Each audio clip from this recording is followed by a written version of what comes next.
humnoonni amaaraa lixa Tigraayitti badii jabaa raawwataa jiru jedhan gareewwan mirga namoomaa falman. Amhara forces have humnoonni amaaraa humnoonni nageenyaa naannoo fi milishaan dhalattoota Tigraay lixa Tigraay jiran marsanii mootummaan labsii yeroo muddamaa gaazexeessota hidhuuf itti fayyadamaa jira jedhe CPJ'n. Ameerikaan Itoophiyaa carraa daldalaarraa kan hin baasne waamicha taasifame naannoo amaaraa bulchiinsa saba Oromootti maaltu raawwate? Dhaabbileen mootummaadha akka waliigalatti barbadaa'anii maashinariirra hamma waraqaatti saamamanii qabeenya hedduun barbadaa'ee sochiin dinagdee niirtu ol dhaabbate. Koloneel Gammachuu Ayyaanaa mana murtii dhiyaachuu dhabuu fi kaanis jiru ammayyuu taana isiniif dhiyeessa.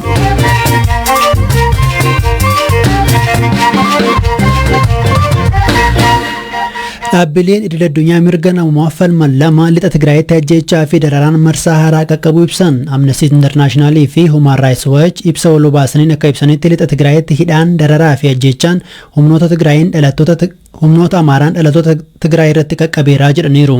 Gaanfa Afrikaatti qorattuun Human Rights Watch Laatishaa Baader waan qoratanii irra ga'an gaafadheera.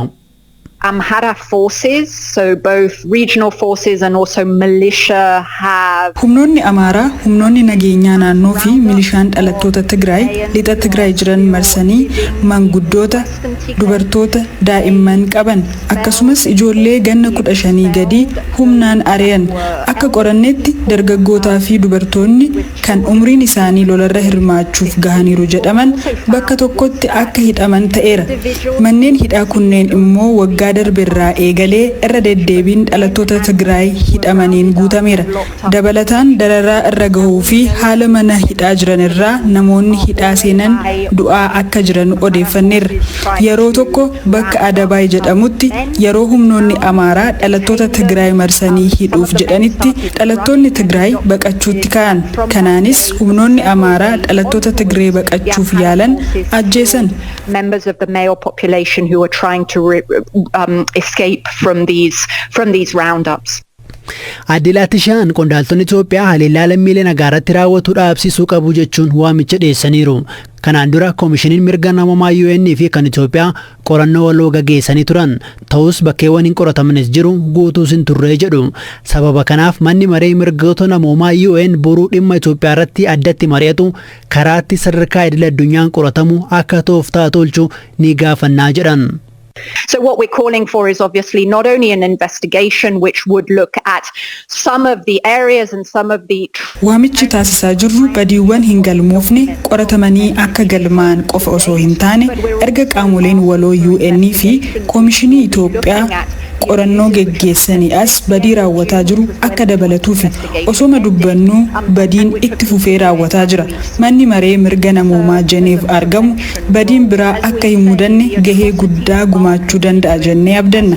Erga waraanni kaaba Itoophiyaatti eegalee badiin jabaa lixa Tigraayitti raawwateera. Manni maree mirga namoomaa UN erga waraanni eegalee badii Tigraay qofa osoo hin taane Amaaraa fi kaanitti raawwataa turanii fi torban muraasa darban raawwataman sadarkaa idila addunyaatti karaatti qoratamu akka tolchu waamicha dhiyeessina. Just in the last few weeks, not only in Tigray but also in the Amhara region and more broadly. Himannaa gareewwan mirga namoomaa Amnesty fi Human Rights Watch baasan irratti gama mootummaa Itoophiyaas ta'e naannoo Amaaraa irraa wanti jedhamee hin jiru.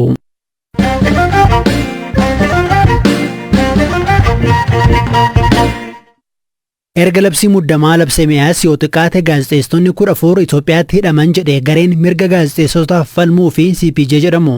CPJ'n mootummaan Itoophiyaa labsii yeroo muddamaa gaazexeessota hidhuuf itti dhimma ba'aa jira jechuun himateera. Guyyaa kaleessaa poolisiin federaalaa Itoophiyaa dabalataan gaazexeessonni 3 to'annoo jala ooluu beeksiseera. Kanneen to'ataman keessaa 2 gaazexeessota biyya keessaa yoo ta'an tokko jechuunis Amiir Amaan miidiyaa Ameerikaa AP jedhamuuf dalaga. Associated Press hidhaa gaazexeessaa kanaan yaadda'uu fi akka hatattamaan hiikamu gaafateera. Torbanuma kana koomishiniin mirga namoomaa Itoophiyaa fi waldaan ogeeyyii miidiyaa Itoophiyaa hidhaa gaazexeessota booda kana hammaateen yaadda'uu ibsaniiru. Dhaabbata CPJ'tti bakka buutuun biyyoota Saharaa gadii Mutooki Momo lakkoofsi gaazexeessitoota hidhamaa jiranii dabalaa jiraachuu himu. And we as CPJ have documented 14 different arrests since the state of emergency was declared. Erga labsiin yeroo muddamaa labsamee as nuti akka koree mirga gaazexeessitootaa tiksuuf hundaa'e CPJtti yoo xiqqaatee gaazexeessitoonni 14 hidhamuu isaanii galmeessineerra. Baay'een isaanii Finfinneetti hidhamani. Gareen gaazexeessitootaa naannoo Sumaaleetti hidhamanis turan. Isaan amma gadhiifamaniiru. Guyyaa kaleessaa namoota 8 booda kana hidhaman ibsine. Isa duras 6 hidhamuu isaanii ibsine turre. Kanatti 14 hidhamuu bira geenye. Statement had an additional 8, so that's how we're getting 14. Poolisiin federaalaa Itoophiyaa guyyaa kaleessaa gaazexeessitoota kana hidhuusaa gaafa beeksisetti gaazexeessitoonni kunneen labsii yeroo muddamaa akkasumas immoo seera farra shororkeessummaa kana dura ba'e cabsuudhaan shakkii akka hidhe ibseera. Isin akka dhaabbata CPJttu dhimma kana akkamiin ilaaltu jennee gaafanneerra. These allegations are inherently problematic because they're vague, they're not specific. Our view from CPJ himannaawwan akkanaa rakkoo qabu. Sababni isaas ifa miti. Mootummaan labsii muddamaa eeree hidhuu malee sababa hidhee hin ibsine. Labsiin kuni walabummaa miidiyaa irratti hojiirra ooluu hin qabu. Nuti gaazexeessitoonni sababa hojii isaaniin hidhaman atattamaan akka hiikaman waamicha dhiyeessineerra. Akka hubannoo keenyaatti maaliif akka hidhaman sababa bu'uura seera qabuun hin dhiyeessine. Dabalataan yeroo kamiyyuu caalaa hojiin gaazexeessummaa barbaachisaa ta'uu beekamtiin akka itti kennamu barbaanna. Gaazexeessitoonni waraana deemaa jiru kana gama garagaraan gabaasuu qabu. Isaan dhorkuun odeeffannoo garagaraa uummanni argachuu qabu jalaa hanqisa. Robbing the public of diverse sources of information.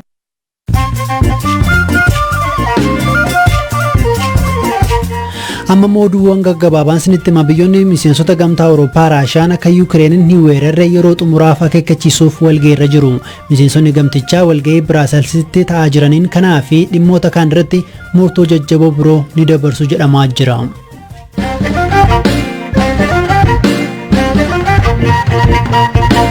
Qondaalli Abaa'oo Koloneel Gammachuu Ayyaanaa fi namoonni isaan waliin himataman har'a beellama mana murtiitti osoo hin dhiyeeffamin hafan. Koloneel Gammachuu dabalatee namoonni isaan waliin himataman irra deddeebiin mana murtii bilisa baasullee hidhaarraa osoo hin hiikamin ji'oota 6 darban mana hidhaa turan. Dhimma kanarratti abukaatoo isaanii keessaa tokko kan ta'an Dr. Tokkummaa Dhaabaa gaafanneerra. Deebii akkuma isaanii arginu qopheeffannee mana murtii federaalaatti dhiyaanne jennaani kanneen kanaan dura dhiyeessanii turan kana kutaa qorannoo yakkaa federaalaa kan Meeksikoo jirutti akka hidhaman beekna turre. Har'a immoo isaanuma yeroo darbaniyyuu osoo sibiila hafanii poolisiin Finfinnee abbaan alangaas maaliif akka dhufoon hin beeku hafan hin beeku jedhee hiikii dhittumaa samaan walitti immoo qabamanii haa dhiyaatanii jedhamee karaa poolisii Oromiyaa deemee ture. Isaanis homaa hin dhiyaanne. Har'a abukaatoo qofaa dhiyaatee kanarratti abbaan alangaa jarreen kun hin dhiyaanne haa ta'u malee abukaatoonni isaanii waan dhiyaataniif deebii naa kennamuu jedhee gaafatee nuti immoo lakkii maamila keenya wajjin hin mari'anne yaada waliin qoodne hin qabne waan nuti barreessine kan akka amananii haadhiisanii hin beekne lafa isaanii agarree hin mari'annetti kun deebisee kana galchuudhaaf hin rakkanna. Akkasumas immoo kanaan dura nuti sadii agartan malee namni lamaan sun haa dhiyaatanii waan beekne hin qabnu. Mee lafa isaanii jiretti deebisnee booruu gaaffii biraatti faa.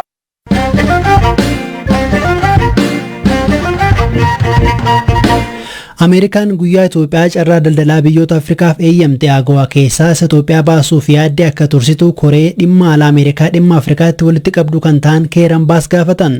Miseensi Koongireesii Ameerikaa kuni Ameerikaan murtee kana fudhachuun lammiileen ni miidha garuu sochii qaamoleen waraana keessa jiran akka nagaatti deebi'an irratti jijjiirama hin fidu jedhaniiru. Ameerikaan sarbama mirgoota namoomaa Itoophiyaa keessa raawwataa jira jechuun ture. Carraa daldalaa qaraxa malee oomishoonni Itoophiyaa Ameerikaa seenan kan dhorkite. Murtiin kunis torban 2 booda jalqaba bara faranjoota 2022 eegalee hojiirra oola jedhameera. Hirphaa Gammachuun itti hima. African Growth and Opportunity Act AGOA'n sagantaa carraa daldalaa qaraxarraa bilisa Ameerikaan biyyoota Afrikaa Saharaan gaditti argamaniif kennitedha. Kanaan dura mootummaan Itoophiyaa murtee United Statesitti baay'ee gadduu ibsuun murtee kanas akka kaastuu fi carraaqqii Itoophiyaan nagaa buusuudhaaf fi seera kabachiisuudhaaf taasistu akka deeggartuuf gaafateera. Keeran Baas ibsa guyyaa roobii baasaniin bulchiinsi Baayiden murtee Itoophiyaa irratti fudhatee akka tursu gaafataniiru. Itoophiyaa AGOA keessaa baasuun bu'aa daldalaa tattaaffii lammiilee Itoophiyaa fi investoroota Ameerikaatiin argame duubatti deebisaa jedhan. Dabalataanis haala dubartootaa fi daa'immanii ni ammeessaa jechuun ibsan. Mootummaan Itoophiyaa kanaan dura murteen Ameerikaa namoota lolaa deemaa jiru waliin hariiroo hin qabnee fi kibba biyyattiitti argaman hojii dhabsiisaa jedheera. Carraa daldalaa AGOA jedhamuu fi biyyoonni Afrikaa qaraxa malee oomisha isaanii gabaa Ameerikaatti akka dhiyeessaniif carraa uumameen dhaabbileen Itoophiyaa keessa jiran reefu gara caaluuf fayyadamuu eegalanin. Murteen kun garuu hojjettoota warshaalee carraa kan argatanii Itoophiyaa dhufanii dalaganii fi galii biyyattiin argattu rakkoo keessa buusa. Dhimma alaa Ameerikaatti walitti qabduu koree dhimma Afrikaa kataan Keeran Baas bulchiinsi Baayiden kanneen lola keessa jiran karaa nagaatti akka deebi'aniif tarkaanfii barbaachisaa akka fudhatan yeroo kennuufii qabu jedhaniiru. Seneetarri Oklahoomaa fi kanaan dura ministeera muummee Abiyyi Finfinneetti qaamaan dhufanii kan dubbisan Jim Inhofe isa mootummaan United States Itoophiyaa carraa daldalaa AGOA irraa haquudhaaf murteesse akka dhiisu irra deebiidhaan guyyaa kaleessaa gaafataniiru. Yaadni Koongireensii Ameerikaan dhiyaate jijjiirama maalii akka fiduu danda'u ammaaf ifa miti.